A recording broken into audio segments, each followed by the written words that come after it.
ప్రియమైనటువంటి దేవుని యొక్క ప్రియులారా, మరలా మీ మధ్యకి ఈ లైవ్ ప్రోగ్రాం రావడం చాలా సంతోషకరం. ఎంతోమంది మా కోసం ప్రార్థన చేస్తున్నారు. వాళ్ళందరూ కూడా నా తరఫున, నా కుటుంబం తరఫున కృతజ్ఞతలు చెల్లిస్తున్నాం. ముందుగా దేవాది దేవునికి నా వందనాలు, నా నిండు వందనాలు తెలియజేసుకుంటున్నాను. మరి ఈ ఫేస్బుక్ లైవ్లోను మనందరూ కూడా ఎలక్ట్గా ఉన్నారని నమ్ముతున్నాను. మీ యొక్క కామెంట్స్ ద్వారా మాకు సూచనలు, సలహాలు ఇవ్వాల్సిందిగా కోరుతున్నాం. అందరి ప్రార్థన సహకారంతోనే ఈ కార్యక్రమం జయప్రదం అవుతుంది. చాలామంది సినర్జీ శాంపుల్స్ కూడా మరి మంచి మంచి వాక్యాలు పంచుకోమని చెప్తున్నారు. తప్పకుండా మేము దేవుని కృప, దేవుని చిత్తమైతే దేవుడు మనకి మంచి వాక్యాన్ని అందించాలని కోరుకుంటున్నాను. ముందుగా ఒక చిన్న పాట ద్వారా మనం దేవుని స్తుతిద్దాం. తర్వాత వాక్య ధ్యానంలోకి వెళ్దాం.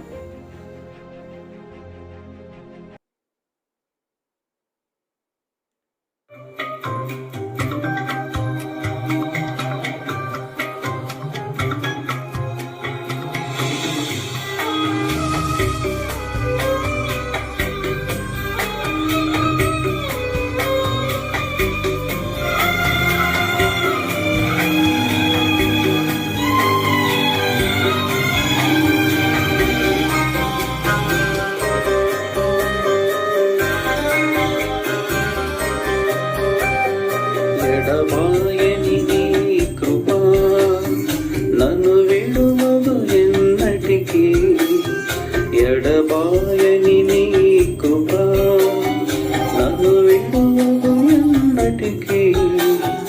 యేసయ్యా నీ ప్రేమానురాగం నన్ను కాయును అనుక్షణం. యేసయ్యా నీ ప్రేమానురాగం నన్ను కాయును అనుక్షణం. ఎడబాయని నీ కృప నన్ను విడువదు ఎన్నటికీ, ఎడబాయని నీ కృప.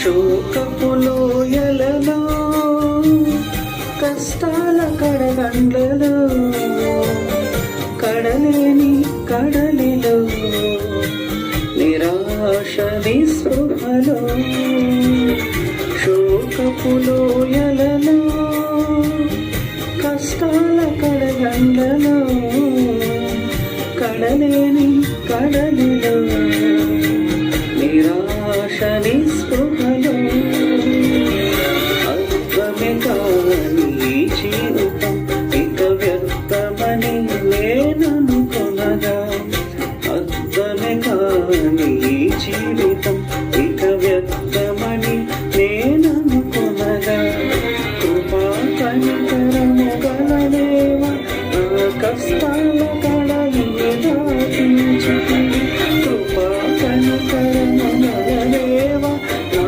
కష్టాల కడలి దాటించి. ఎడబాయని నీ కృప నన్ను విడువదు ఎన్నటికీ, ఎడబాయని నీ కృప నన్ను విడువదు ఎన్నటికీ.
ప్రేమను చూసి ఇక నీతి వ్యర్థమని అనుకొనగా దీర్ఘ శాంతము గల దేవ నా చేయులుగా నడిపించితివి దీర్ఘ శాంతము గల దేవ నా చేయులుగా నడిపించితివి ఎడబాయని నీ కృప నన్ను విడువదు ఎన్నటికీ ఎడబాయని నీ కృప నన్ను విడువదు ఎన్నటికీ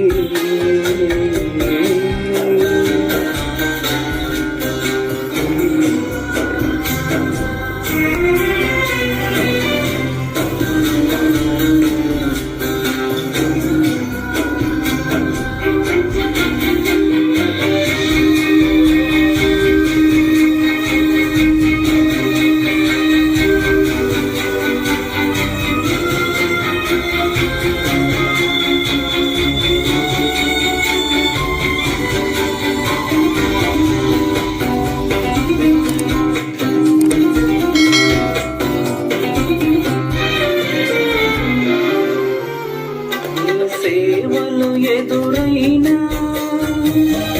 ఎన్నో సమస్యలలో నా బలమును చూసుకొని నిరాశ చెందితిని నీ సేవలు ఎదురైనా ఎన్నో సమస్యలలో నా బలమును చూసుకొని నిరాశ చెందితిని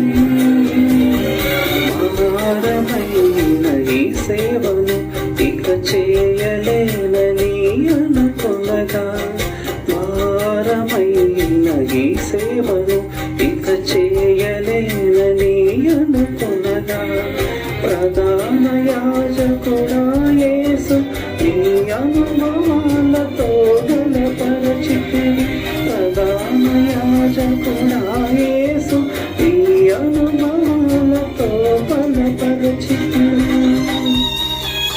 ఎడబాయని నీ కృప నన్ను విడువదు ఎన్నటికీ ఎడబాయని నీ కృప నన్ను విడువదు ఎన్నటికీ యేసయ్యా నీ ప్రేమను రాగం నన్ను కాయును అనుక్షణం యేసయ్యా నీ ప్రేమను రాగం నన్ను కాయును అనుక్షణం ఎడబాయని నీ కృప నన్ను విడువదు ఎన్నటికీ ఎడబాయని నీ కృప నన్ను విడువదు ఎన్నటికీ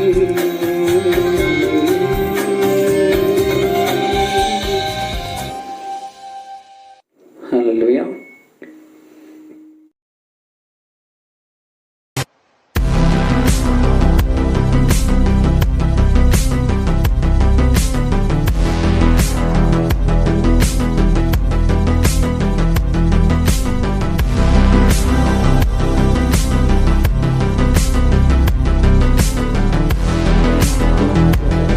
మరి ఈ యొక్క చాలా రోజుల తర్వాత మరలా ఈ కార్యక్రమంలోకి పాల్గొనడానికి వాక్య పరీక్ష చేయడానికి దేవుడు ఎంతగానో కృప చూపించిన దేవాదేవునికి వందనాలు తెలియజేసుకుంటున్నాం.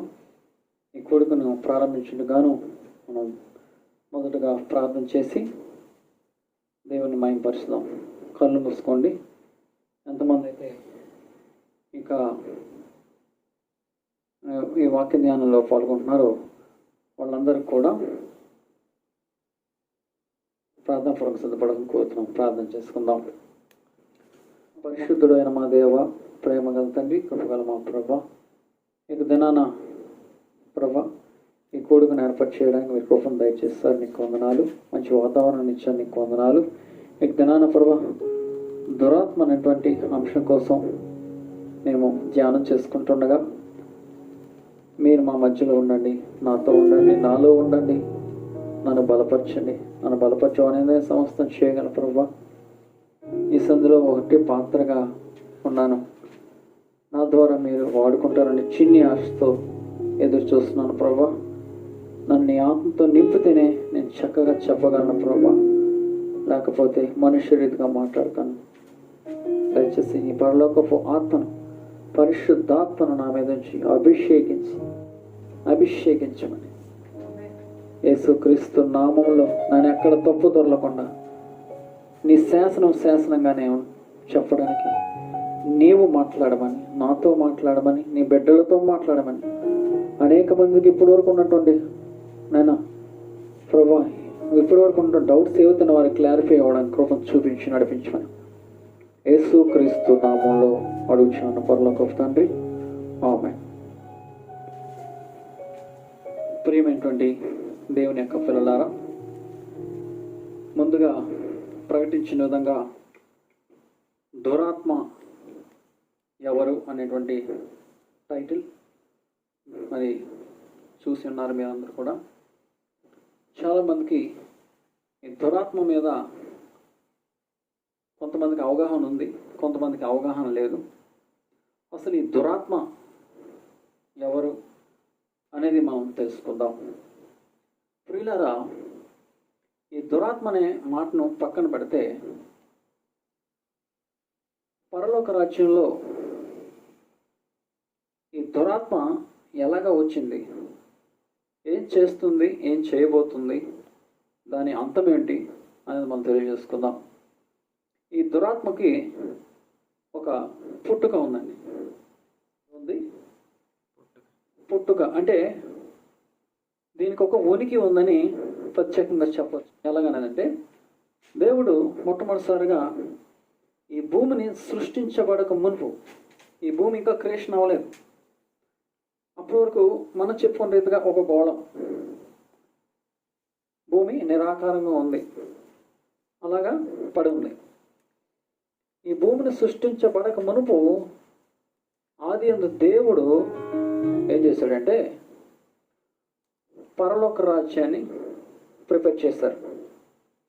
ఫస్ట్ ఆఫ్ ఆల్ ఓన్లీ పరలోక రాజ్యం ఉంది. అంటే దేవుడు సింహాసాన్ని ఏర్పాటు చేసుకొని ఆత్మదేవుడు పరలోక రాజ్యంలో నివాసం చేసుకున్నారు. అంటే తాను నోటు మాట చేత వాయుసేనలుగా దేవదూతలను ఆయన సృష్టించడం జరిగిందండి. అలాగా వాయుసేనలు అంటే వాళ్ళు మనలాంటి శరీరాలు కాదండి, అవి వాయువులు పరిగెడతాయి. చూడండి, సుడిగాలి ప్రత్యక్షం ఉంటుంది. ఎప్పుడైనా ఎక్కడైనా దేవుడు ఎక్కడైనా ప్రత్యక్షం అయ్యాడు, ఒక సుడిగాలి లాంటి శబ్దం వస్తుంది. ఆ రోజు అపోస్తలులు పెంతెకొస్తు పండుగ నాడు ప్రార్థన చేస్తున్నప్పుడు పెనుగాలు వంటి గాలి వీచెను అని అన్నది. ఆ శబ్దం ఏంటి? ఈరోజు ప్రెషర్ కుక్కర్లో పప్పు ఉడికిస్తున్నాం లేదా ఏదో ఉడికిస్తున్నాం, ఆ ప్రెషర్ ఎలా వస్తుంది? హై ప్రెషర్, తట్టుకోలేని ప్రెషర్. ఈ ప్రెషరైజేషన్తో నింపబడిన రీతిగా దేవుడు ఏం చేశాడు? సుడిగుండ లాంటి వంట వాయు, అటువంటి వాయు శబ్దంతో దేవదూతలు నిర్మితమయ్యారు. అందుకే దేవదూతలు స్టఫ్గా ఉంటారు. వాళ్ళు ఉన్నత దేహులు, బలంగా ఉంటారు. వాళ్ళు దాదాపు అమెరికన్ లెక్కల ప్రకారం, మరి హెచ్కేలో ఎక్కడో మరి రాస్తుంది దాని లెక్క, 72 అడుగులు పొడవు ఉంటుందటండి ఒక దూత. ఎంత? దాదాపు 72 feet. దాని రెక్కల పొడవు ఒక్కొక్కటి 50 అడుగులు ఉంటుంది దాని ప్రకారం. ఈ విధంగా దేవుడు కోటాను కోట్ల దేవదూతలను చేసుకున్నాడండి తన కోసం. దేనికోసం? తన మహిమ పరచబడడం కోసం. ఫస్ట్ ఆఫ్ ఆల్ ఇండస్ట్రీ ఎక్కడ స్థాపించాడు? పరలోక రాజ్యంలో స్థాపించాడు. హల్లెలూయా, హల్లెలూయా. ఆలకిస్తున్నారమ్మా? బాగా ఆలకించాలి. ఇక్కడ ఈ దురాత్మ కోసం చెప్పాలంటే first of all scientific reason కన్నా ఎవరైతే ప్రార్థనలో దేవునితో అంటగట్టబడతారో వాళ్ళతోనే దేవుడు చెప్తాడు. హల్లెలూయా. కొన్ని సైంటిఫిక్గా మనం నిరూపించలేకపోవచ్చు, కానీ దేవుడు తన మెల్లని స్వరముతో ఇదిగో నేను తలుపు నొద్ద నుండి తట్టుచున్నాను, నా స్వరం వినువంత నేనును నా స్వరం విని తలుపు తీసిన వానితో నేను కలిసి భోజనం చేస్తాను. భోజనం చేస్తున్నప్పుడు ఒక ఫ్రెండ్ ఏం చెప్తాడండి, అన్నిటినీ షేర్ చేస్తాను. ఒకరోజు కాకపోయినా ఆ మరుసటి రోజు షేర్ చేస్తూ ఉంటారు. ఇలా ఉండేది రాన పరిస్థితి, ఇలా ఉన్నాను నేను, ఇలాంటి పరిస్థితి నుంచి ఉన్నానని హ్యాపీగా ఫ్రీగా ఫీల్ అయ్యి చెప్తారు. అలా ఉన్ననాడే ఈ దురాత్మ కోసం చెప్పగలం. ఈ కోట దేవదూతల్లో ఎంతోమంది దేవుడు కొంతమందిని పరిచర్య చేయండి అని నియమించాడు. దేవదూతల్లో కెరూబులు, సెరాపులు, దేవదూతలు, వీళ్ళు మూడు రకాలుగా విభజింపాడు అన్నమాట.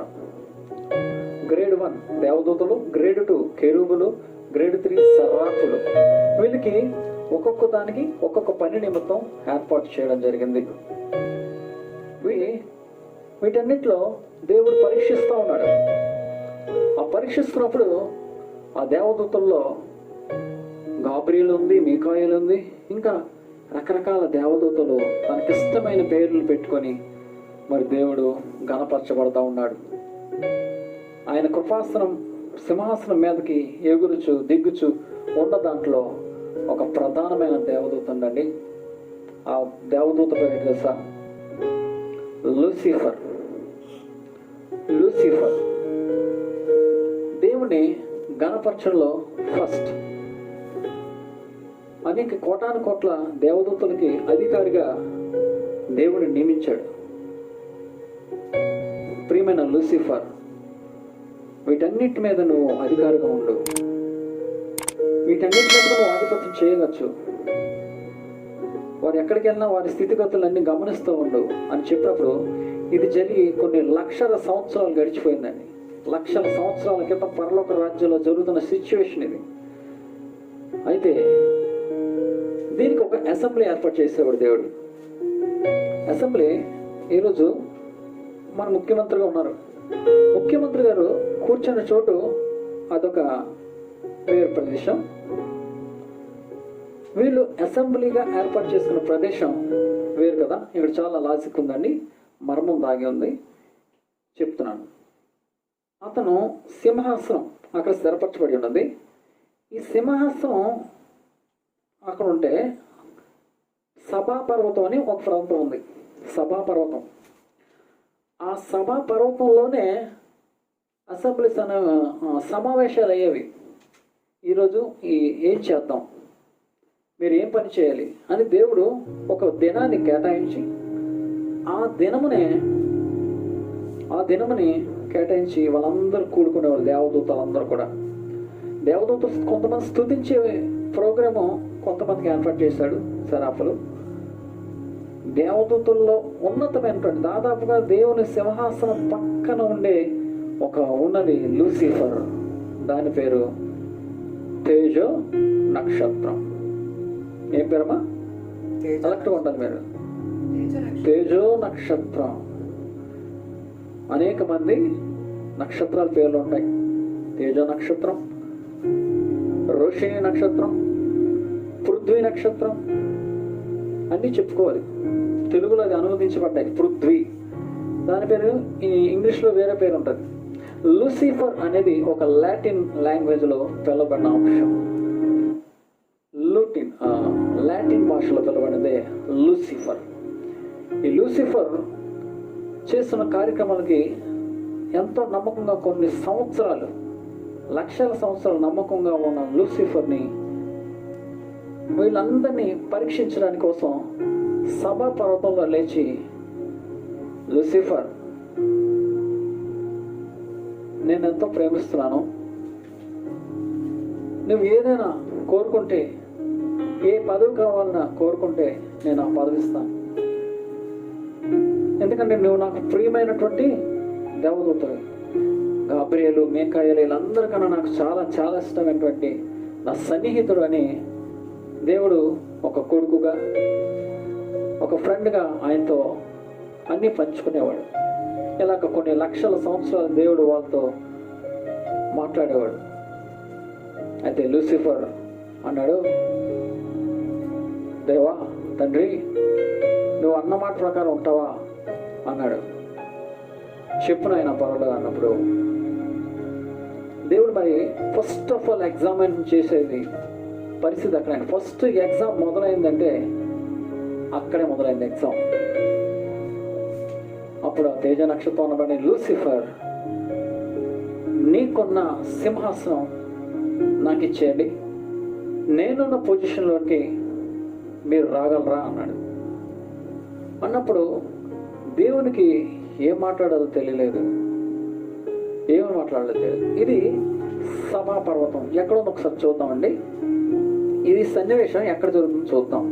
ఈ సన్నివేశం పరలోక రాజ్యంలో కాదు కానీ చూడండి, యెషయా గ్రంథం 14వ అధ్యాయము 14వ వచనం చూద్దాం ఒకసారి.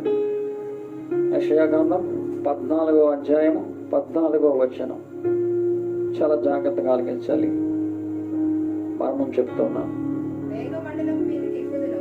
14వ వచనం, దానిపైన ఒక లైన్ ఉంటుంది. దేవుని నక్షత్రం పైగా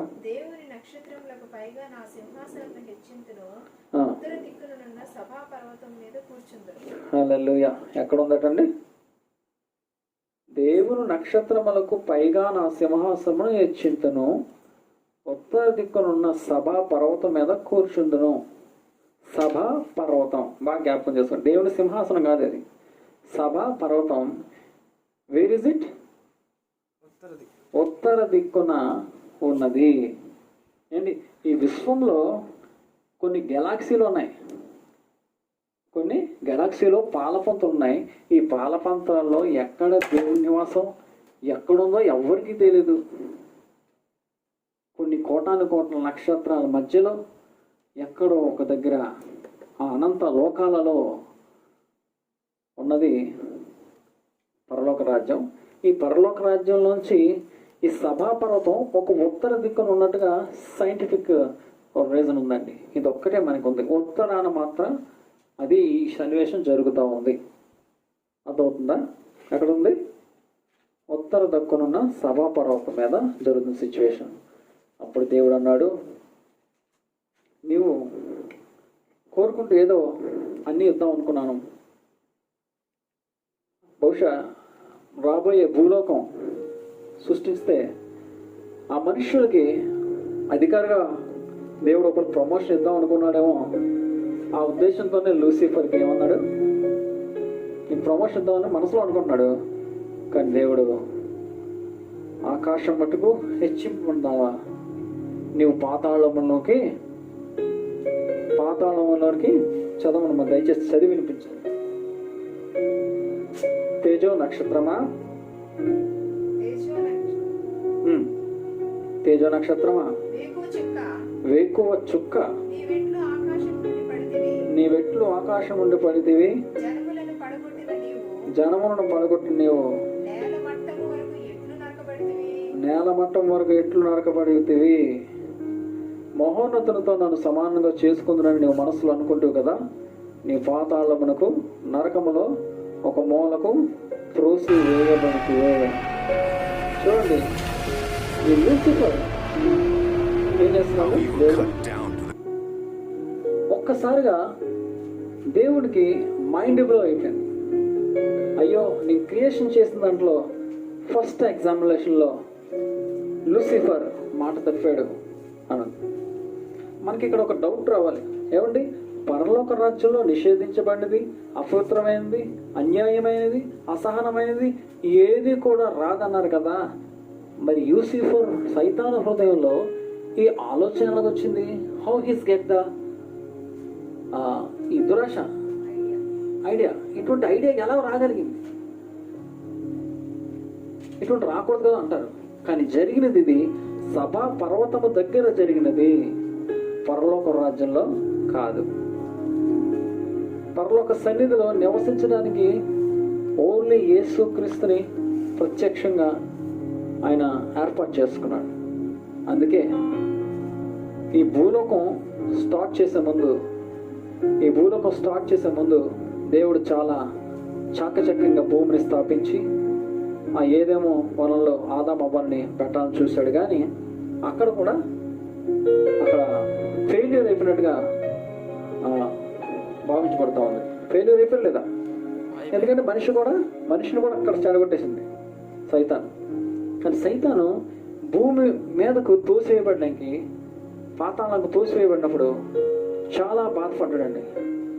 అయ్యో, ఎంత చక్కగా నాతో సేవ చేసి నాతో ప్రశంసలు పొందుకున్న ఈ దేవదూత ఒక్కసారిగా నేను తోసివేసినప్పుడు బహుశా ఒక సంతాపం ప్రకటించవచ్చు. తోసివేశాడు. ఎలా తోసివేయబడింది? అక్కడ కూడా దేవదూతల్లో పాలిటిక్స్ ప్రారంభమైపోయాయి. పాలిటిక్స్ అక్కడ నుంచి స్టార్ట్ అయిపోయింది. ఎక్కడ స్టార్ట్ అయింది? 12వ అధ్యాయం ప్రకటన 7వ వచనం చదవండి. 7వ వచనం.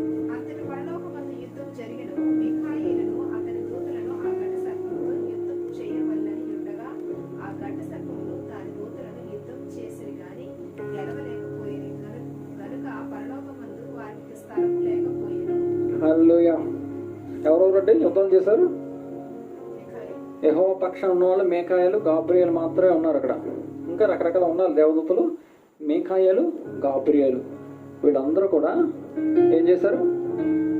యుద్ధం చేశారు అక్కడ పరలోక రాజ్యంలో. యుద్ధం చేయగా ఆఖరికి సైతాను ఓడిపోతూ కొంతమంది దేవదూతల్ని తీసుకెళ్ళిపోయింది. కొంతమంది దేవదూతల్ని పోరాడి ఆ ఘటసర్పం ఓడిపోయింది. ఘటసర్పం అంటే అపవాది. వచ్చి ఆ తోకతో ఓడ్చగా ఎంతమంది వెళ్ళిపోయారమ్మా? 1/3 ఆఫ్ పీపుల్స్ వాళ్ళు భూమి మీదకు త్రోసివేయబడ్డారు. ఆకాశ మండలముల మీదకు, మధ్యాకాశాలకు త్రోసివేయబడ్డారు. వాళ్ళు ఇప్పుడు ఏమైపోయారు? దేవదూతలల్లా బయలులు అయిపోయారు. హల్లెలూయా. ఏమైపోయారు? బయలులు అంటే దేవుని చేత తర్కించబడిన వారు, దేవుని చేత త్రోయబడిన వారిని బయలులుగా పేర్కొనవచ్చు. ఇప్పుడు వీళ్ళు ఏం చేస్తున్నారంటే, దేవుడు అనేవాడు ఎవరో కాదు, మేమే అనేక రూపాల్లో ఉన్నాం, మీరే నన్ను ఆరాధించండి కొంతమందిని భ్రమపరుస్తూ ఉన్నారు. అవసరమైతే కొన్ని సూచక్రియలు, అంటే దేవుడు లూసిఫర్కి అతీతమైన శక్తులు ఇచ్చాడు. ఏమిచ్చాడు? అతీతమైన శక్తులు ఇచ్చాడు.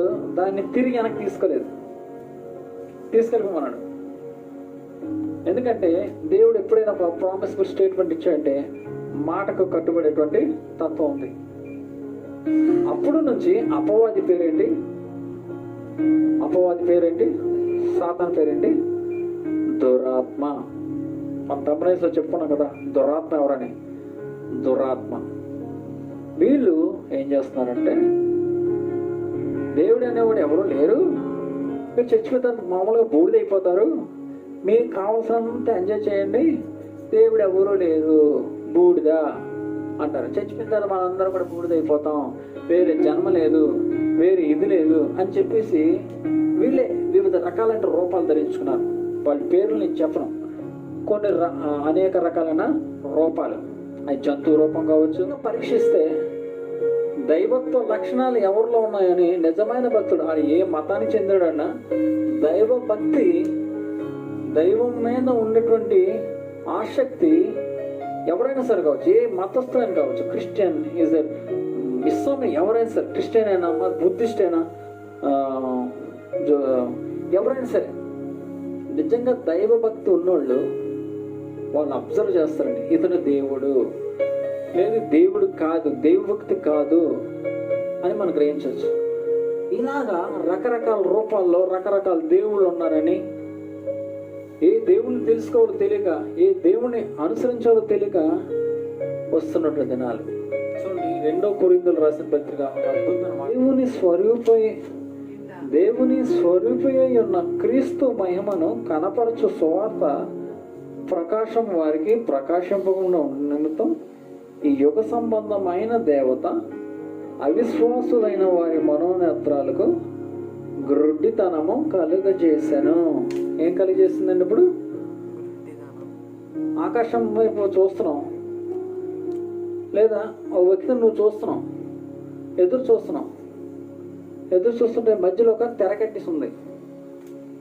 తెర కట్టేసి ఉంటే తెర కనబడుతుందా, తెర వెనకాల మనిషి కనబడతాడా? తెర కనబడుతుంది. అప్పుడు ఎవరున్నారు? ఇప్పుడు తెర కనపడుతుంది కానీ అవతల ఉన్నటువంటి వ్యక్తిని చూపించలేము. అలాగే దేవుని సింహాసనం, ఉన్నతమైన సింహాసనం పరలోక రాజ్యంలో ఉంది. దాన్ని అడ్డేసినట్టుగా ఈ అపవాది ఏం చేస్తున్నాడు? ఈ యుగ సంబంధమైన దేవత వాళ్ళకి గ్రుడ్డితనం కలిగజేస్తుంది. అందుకే ఒక దేవుడు ఒక దగ్గర మత్తయి చోట ఉన్నాడు, ఇప్పుడు చూచుచున్న వారు గ్రుడ్డి వారు కావాలను, ఇప్పుడు చూడలేని వారు చూడవలను అన్నాడు దేవుడు. హల్లెలూయా. ఇప్పుడు చూస్తున్నవారు అంటే ఏంటి? ఆల్రెడీ అన్ని తెలిసిన అనమాట. చూడలేని వాళ్ళు చూడగలిగి ఉండాలి. అంటే వారి మనోనేత్రాలు తెరవబడాలి. మన మనోనేత్రాలు ఒకప్పుడు మేము ఎక్కడున్నామండి? మేము పూర్వం దేవుని నమ్ముకున్న పరిస్థితులు ఉన్నప్పుడు మా మనోనేత్రాలు తెరవబడలేదు. యేసుక్రీస్తు అంటే ఒక తక్కువ జాతి దేవుడేమో, క్రిస్తాని పోలని మా తాతయ్య గారు విమర్శించేవారు. ఇలాగా యేసుప్రభు అంటే అసలు ఖాతరే లేదు. చర్చికి వెళ్తున్న వాళ్ళని రకరకాల బూట్లు తిట్టి వాళ్ళని విమర్శించేవాళ్ళం, హింసించేవాళ్ళం. కానీ ఇప్పుడైతే మా మనోనేత్రాలు దేవుడు తెరబడినప్పుడు మనం ఏమైపోయాం? దేవుని స్వరూపంగా దేవుని ఆరాధించుకుంటున్నాం. దేవునిగా ఆరాధించుకుంటున్నాం. నిజ దేవుని ఆరాధించుకుంటున్నాం. నేను చిన్నప్పటి నుంచి క్రిస్టియనే బై బర్త్. కానీ ఎందుకు యేసుప్రభుని ఆరాధించాలని అంటే ఎందుకు అని నాకు ఒక ప్రశ్న వచ్చింది. మా అమ్మ యేసుక్రీస్తు నమ్ముకున్నారు కాబట్టి నేను నమ్ముకోవాలి, చర్చికి వెళ్తున్నాను కాబట్టి చర్చికి వెళ్ళాలి. ఇలాగే మా జీవితాలు గడుస్తుంటే వన్ ఫైన్ డే నాకు ఒక ఆలోచన వచ్చిందండి. అసలు యేసుక్రీస్తు నిజమైన దేవుడా కాదని ఆలోచన వచ్చినప్పుడు నేను ప్రార్థన చేసుకుని ఉండేవాడిని. లోకంలో ఎంతోమంది దేవుళ్ళు ఉన్నారు, యేసుక్రీస్తు నేను ఫాలో అవడం ఏంటి? యేసుక్రీస్తు గొప్ప విశేషం ఏంటని బైబిల్ అంతా చదువుతున్నప్పుడు ఒళ్ళు గొగ్గురు పొడిచేటువంటి సన్నివేశాలు ఎదురయ్యండి. యేసుక్రీస్తు చూపించే ఆ వినయం చాలా గొప్పదండి. ఆయన చూపించిన ప్రేమ ఎంతో గొప్పదండి. నేను నిజంగా యేసుక్రీస్తుని లోకరక్షకుడిగా హృదయపూర్వకంగా అంగీకరించాను. ఎందుకని? He is the right person. నీ పాపాలు ఏంటో చెప్పగలిగినాడు వాడండి దేవుడు అవుతాడు. నీ పాపాలని సమర్థిస్తుంటూ పోయేవాడు ఏనాడు కూడా దేవుడు కానేరాడు. అందుకే ఈ యుగ సంబంధమైన దేవత రకరకాల సిచ్యువేషన్స్ పెట్టి సూచక్రియలు చేస్తున్నాయి. ఎందుకంటే సాతానుకు కూడా మహిమలు తెలుసు. చూడండి, మోషే కాలంలో మోషే భక్తుడు ఇజ్రాయెల్ని విడిపించడానికి వెళ్తే ఫరో దగ్గరికి వచ్చినప్పుడు అక్కడ శకునుగా ఉంటారు, కర్ణపిశాచి కలిగిన వారు, మాంత్రికులు, జ్యోతిష్యకులు, ఇంకా ప్రపంచ విద్వాంసులు, సకల విద్యలను అభ్యసించిన వాళ్ళందరూ ఉన్నారు. కానీ మోషే ఒక్కడే వెళ్ళి వన్ మ్యాన్ ఆర్మీ లాగా వెళ్ళి శాసించాడు. దేవుడు నన్ను పంపాడు, నువ్వు ఇజ్రాయెల్ని రిలీజ్ చేయాల్సిందే, చేయకపోతే ఏదవుతుందంటే ఆ ఫరో చక్రవర్తి ఐగుప్తు రాజు, బాబు దేవుడు పంపాడు నువ్వు అంటున్నావు కదా, ఏదైనా సూచక్రియ చెప్పగలవా అంటే నిర్గమకాండ చూడండి ఒకసారి. వచ్చి ఇంట్రడ్యూస్ చేసుకున్నాను. I'm so and so, I want to release the Israel's from the stage from the Egypt అన్నాడు. 7వ అధ్యాయం 8వ వచనం చదివితే, మరియు యెహోవా మోషే అహరోనులతో ఇట్లా, నేను చదువుతానులే, చెప్పండి. ఇట్లా నేను ఫరో నీ శక్తి చూపించుటకై ఒక మహత్కార్యము కనపరచుడని మీతో చెప్పినప్పుడు నీవు అహరోనును చూచి నీ కర్రను పట్టుకొని ఫరో ఎదుట దాన్ని పడవేయము, అది సర్పమగును. కాబట్టి మోషే అహరోనులు ఫరో యొద్దకు వెళ్ళి యెహోవా తమకు ఆజ్ఞాపించినట్లు చేసిరి.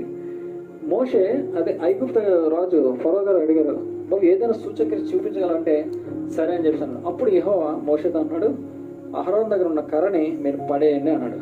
పడేయగానే అది ఏమైపోయింది? పాము అయ్యింది. అయితే ఇంకో విషయం ఏంటి, అక్కడ ఉన్నటువంటి జ్యోతిషులు శకునగాండ్రు ఎవరు ఉన్నారు అక్కడ? చదవండి, అదర్ పర్సన్స్, మోషే అహరోనులు కాకుండా అవతల శకునగాండ్రులు, మంత్రములు చేస్తారు, మాంత్రికులు ఉన్నారు, విద్వాంసులు, మంత్రజ్ఞులు.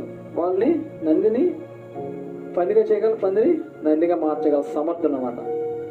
అయితే మోషే కర్ర విసిరితో పాము చేశాడు కదా, సరే మీరు చేయండి రా అని ఫరో అన్నాడు. వాళ్ళు కూడా ఏం చేస్తారు? కర్రలు పడేగానే పాములు అయిపోయాయి. బాగా గమనించండి అమ్మ, ఇక్కడ మంత్రాలు లేవు, తంత్రాలు లేవు అంటారు కదా. స్పష్టంగా చెప్తున్నాడు వినండి, స్పష్టంగా ఏం చేశారు? శకునగాండ్రులు వాళ్ళు కూడా పాముని చేశారు. ఎలా చేశారు? How they create the snake in ప్రెన్స్ of the God. వాళ్ళు చేశారా లేదా? చేశారు. ఏ అధికారంతో వాళ్ళు చేయగలిగారు? లూసిఫర్కి ఇచ్చేటువంటి శక్తులు, బయలుకి ఇచ్చే శక్తులు అంట అవన్నీ. ఎందుకంటే ఏ అడ్మినిస్ట్రేషన్లో పెరిగారు వాళ్ళు? దేవుని చేత అడ్మినిస్ట్రేషన్లో పెరిగారు. దేవుని యొక్క కొన్ని లక్షణాలు వాళ్ళు కూడా ఇమిడిపడ్డాయి. ఆ శక్తులను ఉపయోగించి శకునగాండ్రుల మీద వారు ఆవరించగా వాళ్ళు ఏం చేశారు? పాముని చేశారు. అయితే వాళ్ళందరూ చేసిన పాముల్ని మోషే కర్రపడేగా వచ్చిన సర్పం ఆ పాములన్నిటి మింగేసింది. ఆధిపత్యం ఎవరిది? అధికారమును, ఆధిపత్యమును, మహత్యం ఇప్పుడు ఎవరివి? క్రీస్తు అనబడేను. హల్లెలూయా. వాళ్ళు చేయగలిగారు. ఎలా చేయగలిగారు? లూసిఫర్ కొన్న శక్తులు, యుగ సంబంధమైన దేవత. వీళ్ళు ప్రపంచ నలుమూలల వ్యాపించి ఆ గృహ బయలులుగా, ఆ ఇంటికి శక్తులుగా వీళ్ళు ఆవరించడం జరిగింది. వాళ్ళు కూడా కొన్ని నియమాల్ని కలిగి ఉంటాయండి. ఇగో ఆ మూలన నాకు ఇది పెట్టాలి, ఆ మూలన ఒక నైవేద్యం నాకు పెట్టాలి, ఆ గోపురపు శిఖరమున నాకొక బొమ్మ చేయాలి అని వీళ్ళు ఎవరైతే ఏ ప్లేస్లో అయితే ఆక్యుపైడ్ చేశారో ఆ ఆక్యుపైడ్ స్థలంలో వీళ్ళు స్థిరపడిపోతారు. సైతాన్ని నియమిస్తుంది, నువ్వు అక్కడికి వెళ్ళిపో, నువ్వు ఉత్తర దిక్కున వెళ్ళిపో, నువ్వు దక్షిణ ప్లేస్లో వెళ్ళు, నువ్వు దువ్వాడికి వెళ్ళు, నువ్వు నక్కవానిపాలెంకి వెళ్ళు, నువ్వు మద్దిలపాలెంలోకి వెళ్ళు, నువ్వు శృంగవరపు కోటకి వెళ్ళు. బాగా ఆలకించండమ్మా. ఈ ప్రాంతాలన్నింటిలో కూడా ఈ శక్తుల్ని అవి ప్రజ్వలింపజేస్తాయి. అప్పుడు వాళ్ళు ఏం చేస్తున్నారు? వాడు అందుకే ఏ నియమానికి, ఏ ఉపదేశ క్రమానికి నువ్వు నియమితుడు అవుతావో అవే నీ మీద ఏలుబడి చేస్తాయని మరి ఇందాక అధ్యయనం మనం చదువుకుంటున్నాం. ఎక్కడో రాశాడు ఇందాక, నువ్వు ఏ క్రమమునకు నిన్ను అప్పగించుకుంటావో, ఏ చీకటి శక్తికి నువ్వు అప్పగించబడతావో అది నీ మీద ఏలుబడి చేస్తుంది. అందుకే వాస్తున్నప్పుడు, రోడ్డు సోలినప్పుడు ఒక బొమ్మ పెట్టండి అంటది. యేసుప్రభు నమ్ముకున్నాడు, అలా పెట్టుకుంటాడా బొమ్మ? దయ్యాల బొమ్మ పెట్టుకుంటాడా? యేసుప్రభు నమ్ముకున్నాడు. ఎలాగా అంటే నువ్వు దేవుడి కన్నా ఎవడికి నువ్వు వాల్యూ ఇస్తున్నావు? దయ్యానికి ఇచ్చే వాల్యూ నువ్వు దేవుడికి ఇవ్వాలంటే నువ్వు అంత దౌర్భాగ్యులు. మనం దేవుడికి ఇవ్వాలా, దయ్యాలకు ఇవ్వాలా? యేసుక్రీస్తు పటం కూడా పెట్టాల్సిన అవసరం లేదండి. ఎందుకంటే ఆయన రూపాన్ని ఎవడు వర్ణించలేడు. అందుకే ఏ ఫోటో పెట్టా తక్కువ అని యేసుప్రభు పటం మేము పెట్టాం. ఏదో చూడటానికి అందరికి చూపించాలి అని యేసుక్రీస్తు పటాన్ని చూపిస్తారు తప్ప పటంలో కూడా ఏమీ లేవు. యేసుక్రీస్తు పటం పెట్టినంత మాత్రాన్ని నీకు వాస్తు దోషం పోదు. కానీ నువ్వు ఏ అతిక్రమానికి, ఏ క్రమానికి నువ్వు అలవర్చావో అది నీ మీద ఏలుబడి చేస్తుంది. ఒకడు ఆ ప్రదేశంలో క్రైస్తవుడు ఆ ఇంట్లో వాస్తు బాగలేదని దిగితే వాడు దేవునిలో బలపడి ఉంటే వాడికి ఏమీ రాదు. చూడండి 91 కీర్తనలో, దావీదు రాసిన కీర్తన 91 అధ్యాయం. అద్భుతమైన మాటమ్మా, ఇది మర్చిపోకూడదు. దేవుడికి ఇచ్చిన వాల్యూ దేవునికి ఇవ్వాలి, దెయ్యాలకు వాల్యూ ఇవ్వకూడదు. 4వ వచనం చదువు ఫాస్ట్ గా. ఆయన తన రెక్కలతో నిన్ను కప్పును, ఆయన రెక్కల క్రింద నీకు ఆశ్రయం కలుగును. కలుగును. ఆయన సత్యము కేడము డాలనై ఉన్నది. ఆ, రాత్రి వేళ కలుగు ఆ, భయమునకైనా చదవండి. రాత్రి వేళ కలుగు భయమునకైనను, భయమునకైనను, పగటి వేళ ఎగురు పగటి వేళ ఎగురు బాణమునకైనను, బాణమునకైనను, చీకటిలో సంచరించు చీకటిలో సంచరించు తెగులనకైనను, తెగులనకైనను, మధ్యాహ్నమందు మధ్యాహ్నమందు పాడు చేయి రోగమునకైనా పాడు చేయు రోగమునకైనా రోగమునకైనా భయపడకుందువు. అద్భుతమైన మాట అండి ఇది. చాలా అద్భుతమైన మాట. ఎలా కాపాడుతున్నాడట? ఆయన రెక్కల కింద మనకు ఆశ్రయం ఉందట. రాత్రి వేళ కలుగు భయము. రాత్రి వేళ ఎవరు సంచరిస్తారండి? మనుషులు సంచరిస్తారా? ఇదేంటే ఎంత అర్ధరాత్రి దెయ్యాలా తిరుగుతున్నాం మనమే అంటాం. అంటే అర్ధరాత్రి 12 గంటల నుంచి 2:45 వరకు కూడా దెయ్యాలు సంచరిస్తాయి. అది రాత్రి వేళ కలుగు భయము. స్వప్నాల ద్వారా కళ్ళు వస్తాయి. సాతాను నేను బెదిరిస్తుంటాడు, నేను చంపేస్తున్నట్టుగా, నేను మెడ పీకేస్తున్నట్టుగా. ఇలాంటి భయాందోళనకు గురయ్యే వాళ్ళు దేవుడి దగ్గరకు వస్తే ఏమవుతారు? అందుకే యేసుప్రభుని ఎందుకు నమ్ముకోరండి? యేసుప్రభుని నమ్ముకోవడం వల్ల ఏంటి? What is the uses? Use లేకుండా మనం ఎవరిని నమ్మవలసిన పని లేదు. అది యేసుక్రీస్తు కావచ్చు, ఎవరైనా కావచ్చు. మనకి యూజ్ లేకుండా మనకెందుకండి? ఇప్పుడు నేను ఆరాధించింది స్వార్థంతోనే నేను ఆరాధిస్తున్నాను. ఎందుకంటే యేసుక్రీస్తు నమ్ముకుంటే ఏమవుతుంది? నాకు రాత్రి వేళ కలుగు భయంలో నాకు భయం లేదు. శ్మశానంలోకి వెళ్ళినా దేవుడు నాతో ఉన్నాడు. సమాధి మీద ఇలా పడుకుంటాను హ్యాపీగా. ఎందుకున్నాను?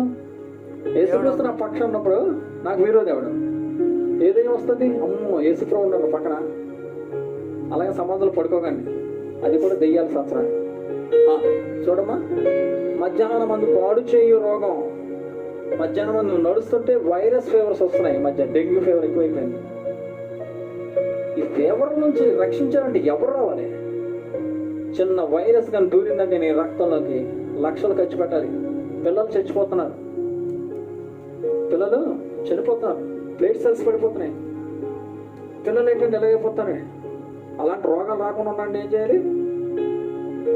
ప్రభు వద్దకు రావాలి, ప్రేయర్ఫుల్గా ఉండాలి. యేసుప్రభుని నమ్ముకుంటే సరిపోదు, ప్రేయర్ఫుల్గా ఉండాలి. నాకేమి రాదు, విశ్వాసం ప్రభువానికి స్తోత్రం, నీ చిత్తమే. ఇలాంటి డైలాగ్స్ మనం ఉపయోగించాలి తప్ప నాకేం వచ్చినా పర్లేదు ఉంటామండి. పూలమూల పోయినప్పుడు ఎలాగా పోతాం. చాలా మంది డైలాగులు. పోయిన తర్వాత ఏమంటాం? నరకానికి వెళ్తాం. నరకానికి వెళ్ళక ముందే నువ్వు కళ్ళు తెరవాలి, కళ్ళు తెరిచి చూడాలి. తెరిచి చూడడం అంటే ఏంటి? సెర్చింగ్ చేయాలి. యేసుక్రీస్తులో ఉన్నది ఏంటి? ఏ శక్తి అని. మధ్యాహ్నం మంది పాడు చే రోగమునకైనా నీవు భయపడకుందు. నీ పక్కన 1000 మంది పడినను, నీ కుడి పక్కన 10,000 మంది కూలినను. అంటే ఎవడో యుద్ధం చేశాడు, నీ ముందు 10,000 మంది నీ తాలూకు చచ్చిపోయారు, నువ్వు ఒక్కడు మిగిలిపోయాడు. ఆ ఒక్కడిని దేవుడు రక్షిస్తాడు. 10,000 మంది కూలిపోయారు, అమ్మో నన్ను చంపేస్తారని ఆ పిస్టల్ ఇలా కాల్చేలోపే దేవుడు ఆయన కాల్చేస్తాడు అని. అప్పుడు వీడు సేఫ్ అయిపోతాడు. యాక్షన్ చేసి ఎందుకు చూపిస్తున్నాడంటే ప్రతి ఒక్కరికి తెలియని కోసం, మన కనివిప్పు కలగలమ్మా. ఇంకొక అద్భుతమైన విషయం చెప్తాను. యేసుక్రీస్తు గలిలయ సముద్రం తీరాన అలా నడుస్తూ ఉన్నప్పుడు సముద్రపు అద్దరిని ఉన్న గెన్నెసరత్ ఏంటండి? గెన్నెసరత్ అలా నడుచుకుని వెళ్తున్నాడు శిష్యులతో. కాసేపు అయ్యేసరికి శిష్యులు బ్యాక్ అయిపోయారు. ఎందుకు చెప్పండి? గెన్నెసరత్ శిష్యులు బ్యాక్ అయిపోయారు. వెనకాల కలుగులు వేస్తున్నారు. యేసు ప్రభు ఫార్వర్డ్ అవుతున్నాడు. ఎందుకో తెలుసా? ఆ గెన్నెసరతులో ఒక వ్యక్తి ఉన్నాడటండి. చూడండి, నేను చెప్తానండి. మార్కు సువార్త 5వ అధ్యాయం ఏముందంటే, ఒక వ్యక్తి సమాధుల్లోంచి వస్తున్నాడట. ఎక్కడి నుంచి వస్తున్నాడు? సమాధుల్లోంచి భయంకరమైన శబ్దాలు చేసుకొని, రొమ్ములు కొట్టుకొని, రాయిని తలకి బద్దలేసుకొని టకాటకని కొట్టుకుంటూ వస్తున్నాడట. కొట్టుకుంటున్నప్పుడు శిష్యులకు ఆల్రెడీ అవగాహన ఉంది. ఎందుకంటే కొన్ని దినాల నుంచి వాడు ఒక బాధతో బాధపడుతున్నాడు. ఏ బాధపడుతున్నాడు? ఒక మానసికమైన రోగంతో బాధపడుతూ ఉన్నాడు. వాడి కోసం శిష్యులు విని వెనక్కి స్టెప్ వేశారు. వెనకైపోతుంది. యేసు ఒకసారి వెనక్కి చూశాడు. ఇదే ఎంత బ్యాక్ వెళ్ళిపోతున్నారండి అని. అప్పుడు అర్థమైపోయింది ఆయనకి, యేసుప్రభుకి సీన్ అర్థమైంది. అయితే అలా ముందుకు నడుస్తుంటే ఒక దయ్యాలు పట్టినటువంటి వ్యక్తి కనపడుతున్నాడండి. బాగా ఆలోచించండి, దయ్యాలు పట్టే ఆత్మ. అలా చూస్తూ ఉండిపోయాడు దేవుడు యేసుప్రభు. అప్పుడు దూరం నుంచి యేసుప్రభు ఇంకా ఎలా అడుగు పెట్టి ఆ శ్మశానం, ఆ సమాధి దగ్గరికి వెళ్ళాడు. సమాధి గేటు దగ్గరికి వెళ్ళబోయే సమయానికి గేటు ఆవరణ ఉన్న ఆ వ్యక్తి ఏమవుతాడంటే, దయ్యాలు పెట్టిన ఆ వ్యక్తి కేకలేస్తున్నాడు, దావీదు కుమారుడా, దావీదు కుమారుడా, కాలము రాకముందు ఎందుకు వచ్చావు మమ్మల్ని చంపడానికి? ఇంకా కాలం ఉంది కదా, ఇంకా టైం ఉంది కదా, ఎందుకు వచ్చావు అక్కడికి? దయచేసి మమ్మల్ని విడిచి వెళ్ళిపో అన్నాడు. చూశాడు ఏం మాట్లాడతారని. ఈ ప్రజలు ఏం చేస్తున్నారు? ఆయనకి చైన్ లేసి బంధిస్తున్నారు. ఏం బంధిస్తున్నారు? చైన్.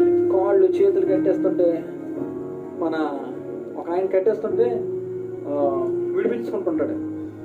అలాగా ఆయన చైన్లు విడిపించేసుకొని టక్మ తెంపుకొని వచ్చేస్తున్నాడు. ఎంత భయంకరమైన చైన్ కడదామన్నా, ఎంతగా బంధిద్దామన్నా వచ్చేస్తున్నాడు, చంపేయడానికి వచ్చేస్తున్నాడు. ఆయన వల్ల ఆ చుట్టుపక్కల ప్రాంతాలు ఏమైపోయి భయభ్రాంతులు చెంది బాధపడుతున్నారు. అయితే యేసుప్రభు అన్నాడు, ఎవరు నువ్వు అన్నాడు. ఏమన్నాడు? నీ పేరేంటి అన్నాడు. నా పేరు సేన అన్నాడు. మేము అనేకులమి అన్నాడు. ఎవరండి? ఎంతమంది? అనేకులు. There are some quantity of persons. What is your name?